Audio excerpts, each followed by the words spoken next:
ప్రతి పథకాన్ని door delivery చేయించాడు జగన్, మన వైఎస్ఆర్ కాంగ్రెస్ పార్టీ. కానీ ఈరోజు కేవలం వాళ్ళ పార్టీకి ఓటు వేయలేదు అన్న ఒకే ఒక కారణంతో ఏకంగా మనుషులను కొడతా ఉన్నారంటే, ఆస్తులను ధ్వంసం చేస్తూ ఉన్నారు అంటే, ఓటు వేయని వారిని అవమానిస్తూ ఉన్నారు అంటే,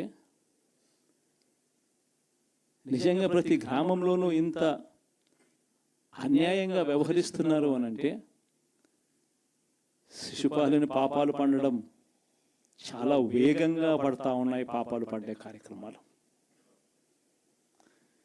ఎప్పుడు చూడల. మన పరిపాలనలో,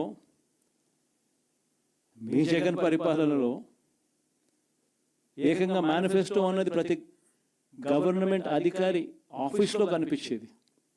కలెక్టర్ల కార్యాలయాల్లో మొదలు పెడితే సెక్రటరీల కార్యాలయాల దగ్గర నుంచి, హెచ్ఓడి కార్యాలయాల దగ్గర నుంచి ముఖ్యమంత్రి కార్యాలయాల్లో మన మేనిఫెస్టో కనిపిస్తూ ఉంటే, కనిపించే పాలన మనదైతే, ఇప్పుడు హోర్డింగ్లు పెడుతున్న రెడ్ బుక్స్ అని, రెడ్ బుక్ అని హోర్డింగ్లు పెట్టి, ఆ రెడ్ బుక్లో కక్ష సాధింప చేయబోయే అధికారులు ఎవరు, ఎవరిని కొట్టాలి, ఎవరిని నాశనం చేయాలి అని చెప్పి ఏకంగా పేర్లు రాసి రెడ్ బుక్ అని చెప్పి దాన్ని ప్రకటించి ఏకంగా హోర్డింగులు పెట్టి, ఆ రెడ్ బుక్ అనేది ఏదో ఘనకార్యం చేస్తూ ఉన్నట్టుగా రెడ్ బుక్స్లో ఉన్న పేర్లన్నింటినీ కూడా మేము వాళ్ళని కొడతాము, వాళ్ళని చంపుతాము, వాళ్ళ మీద అఘాయిత్యాలు చేస్తాము, అన్యాయాలు చేస్తాము అని చెప్పి ఏకంగా నిస్సిగ్గుగా దౌర్జన్యం చేస్తూ ఉన్న పరిస్థితులు కనిపిస్తూ ఉన్నాయి. శిశుపాలుని పాపాలు వేగంగా పడుతూ ఉన్నాయి. మొట్టమొదటిసారిగా కేంద్రంలో కేవలం 272 స్థానాలకు 273 స్థానాలకు గాను మెజారిటీ రావాలనంటే 240 స్థానాలకి వచ్చి ఆగిపోయింది బీజేపీ. 240 స్థానాలకి ఆగిపోయిన పరిస్థితులు మొట్టమొదటిసారిగా కేంద్రంలో ఉన్న పార్టీకి పూర్తి మెజారిటీ లేదు. 240 స్థానాలకి ఆగిపోయిన పరిస్థితులు. మరో పక్క చంద్రబాబు నాయుడు గారికి 16 స్థానాలు అంటాడు. ఎన్డీఏలో తానే చక్రం తిప్పుతా అన్నట్టుగా మోడీ పక్కనే కూర్చొని కనిపిస్తాడు. మరి ఇలాంటి పరిస్థితుల్లో కూడా రాష్ట్రానికి రావాల్సిన ప్రత్యేక హోదా అడక్కపోవడం, ఇలాంటి పరిస్థితుల్లో కూడా రాష్ట్రానికి రావాల్సిన ప్రత్యేక హోదా అడక్కపోవడం, అడిగి సాధించుకోకపోవడం, శిశుపాలుని తప్పుల్లో, వరుస తప్పుల్లో, పాపాల్లో ఇవన్నీ కూడా బాగాలే. ఇటువంటి పరిస్థితుల్లో కూడా రాష్ట్రానికి రావాల్సినవి, కావాల్సినవి అడగలేని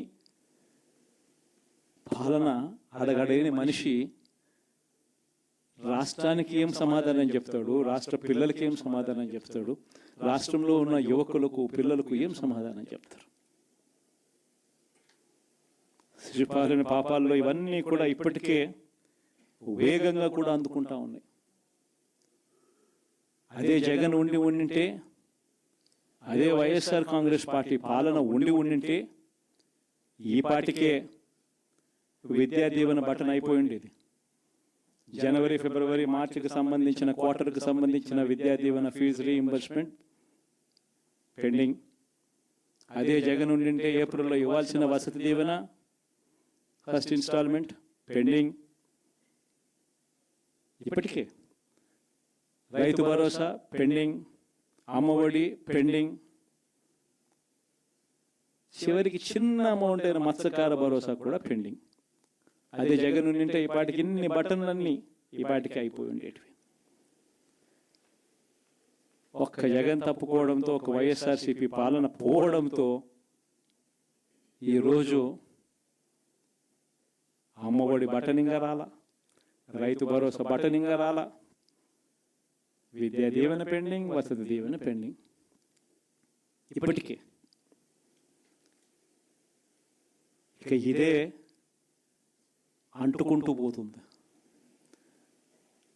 డిసెంబర్, జనవరి వచ్చే నాటికి ఏమయ్యా ఇవన్నీ మాకు చెప్పావు, 4,12,00,000 మంది ఓటర్ల లిస్టు, ఇందులో సగం మంది ఆడవాళ్ళే, అందరూ 18 సంవత్సరాల పైవారే ఓటర్ లిస్టులో ఉన్నారు అని అంటే మరి వీరందరికీ 1500 ప్రతి నెల ఇస్తానన్నాడు. సంవత్సరానికి 18,000.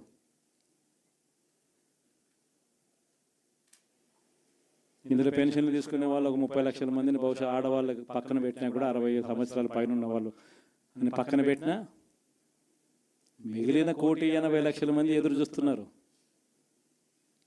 అప్పుడే చంద్రబాబు వచ్చేసాడు, చాలా రోజులు అయిపోయింది, ఇంతవరకు మాకు రావాల్సిన 1,500 నెల నెల ఇస్తానన్న 1,500 ఇంకా రాలేదేమో అని చెప్పి రైతులు ఎదురు చూస్తూ ఉన్నారు. 20,000 పెట్టుబడి సాయంగా ఇస్తానన్నాడు, అది ఏమవుతుంది? దాదాపు 1,00,000 మంది పిల్లలు పైగా ఉంటారు, బళ్ళకు పోయే పిల్లలందరికీ ఇస్తామన్నాడు. అమ్మఒడి కింద వాళ్ళ పథకం ఏదైతే నేను దాని కింద 15,000 అని చెప్పి ఆ తల్లులకు 15,000 కోట్లు దానికి వెయిట్ చేస్తూ ఉన్నారు. ఇవన్నీ వెయిట్ చేస్తూ ఉన్నారు. ఇవన్నీ ఏవి కూడా అడుగులు ముందును పడని పరిస్థితి. ఇవన్నీ కూడా డిసెంబర్ జనవరికి వచ్చేసరికి అన్నీ కూడా ఊపందుకుంటాయి, వేడందుకుంటాయి. హనీమూన్ పీరియడ్ అనేది ఆగిపోతుంది. వైఎస్ఆర్ కాంగ్రెస్ పార్టీ చేయాల్సిన పనులు చెప్తా ఉన్నా. ఈ ఓడిపోయాము అన్న ఈ భావన మనసులో నుంచి తీసేయండి. మనం చేసిన మంచి ప్రజల్లో ఇంకా ఉంది, ప్రతి ఇంట్లో గుర్తుంది, ప్రతి కుటుంబంలోనూ మనం చేసిన మంచి ఎక్కడికి పోలేదు. ప్రతి ఇంటికి మనం తలెత్తుకొని పోగలుగుతాం, తల దించుకొని కాదు, చెప్పిన పని చేయక కాదు, చెప్పిన పని చేసి తలెత్తుకొని పోగలుగుతాం ప్రతి ఇంటికి కూడా. మనం కేవలం చంద్రబాబు నాయుడు ప్రలోభాలకు మోసపోయిన పరిస్థితుల మధ్య మనకు అంతో ఇంతో అపజయం ఏదైనా జరిగిందేమో. ఆ మోసాలు ఎప్పుడైతే మోసాల కింద తేటతెల్లం అవుతాయో ప్రజల్లో ఆ సింపతి, మన పట్ల ప్రేమ, ఆయన పట్ల కోపం రెండూ కూడా ఏకమవుతాయి. మనల్ని గొప్ప మెజారిటీలతో మళ్ళీ మనల్ని తీసుకొస్తారు. సో మనం చేయాల్సింది ఏమిటి అని అంటే, ప్రజల మీద మనం కోప్పడాల్సిన అవసరం లేదు, పని లేదు. మోసపోవడం అన్నది ఒక్కొక్కసారి జరుగుతూ ఉంటాయి. మోసపోయిన వాళ్ళకందరికీ కూడా మనం అండగా ఉన్నాము అన్న భరోసా ఇవ్వడం మనం చేయాల్సిన పని. మరీ ముఖ్యంగా మన కార్యకర్తలను మనకు తోడుగా ఉండడం, ఇది మాత్రం ఖచ్చితంగా చెప్తా ఉన్నా. ఇష్టం వచ్చినట్టుగా ఎప్పుడు చూడని విధంగా ఈరోజు కార్యకర్తల మీద దాడులు జరుగుతూ ఉన్నాయి, పార్టీ సానుభూతి పరుల మీద దాడులు జరుగుతూ ఉన్నాయి, పార్టీకి ఓటు వేయలేదు అని ఓటు వేసిన వారిని మీద దాడులు జరుగుతూ ఉన్నాయి.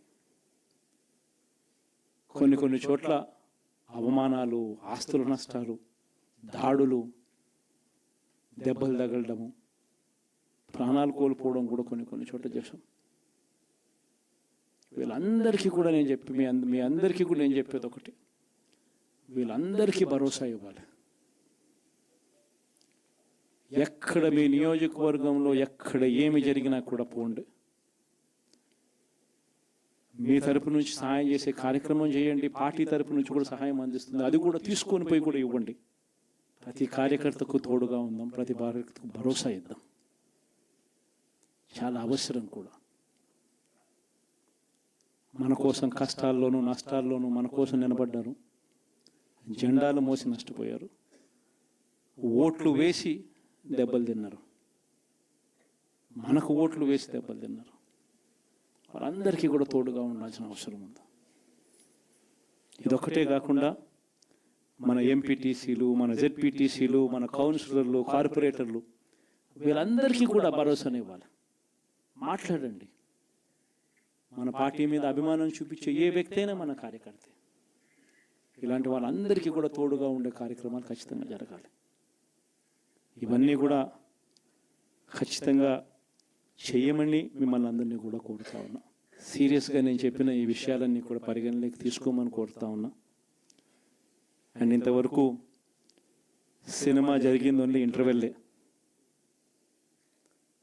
శకుని పాచికల్లో కౌరవులు పాండవుల మధ్య యుద్ధం కూడా గమనిస్తే శకుని పాచికలు అనే సబ్జెక్టు ఓన్లీ ఇంటర్వెల్లే. అప్పుడు శ్రీకృష్ణుడు సమక్షంలోనే జరుగుతుంది. శ్రీకృష్ణుడు ఉండగానే పాండవులు ఓడిపోతారు, శకుని పాచికలతోనే ఓడిపోతారు. ఎప్పుడైనా కూడా మంచే గెలుస్తుంది, ధర్మమే గెలుస్తుంది, విశ్వసనీయతే గెలుస్తుంది, న్యాయం నిజం గెలుస్తుంది, ధర్మమే గెలుస్తుంది. మనం ధర్మం వైపునే ఉన్నాం, ధర్మంగానే రాజకీయాలు చేశాం, విశ్వసనీయతతోనే రాజకీయాలు చేశాం, తలెత్తుకొని ఉండే మాదిరిగానే రాజకీయాలు చేశాం. తల దించుకొని పోయే రాజకీయాలు ఎప్పుడూ చేయలేదు. ఒక అర్జునుడు మాదిరి గెలిచి వస్తాడు, ప్రజలు ఆశీర్వదిస్తాడు. కాబట్టి ప్రతి ఒక్కరు ఇది గుర్తుపెట్టుకోండి. Please subscribe Telugu politics.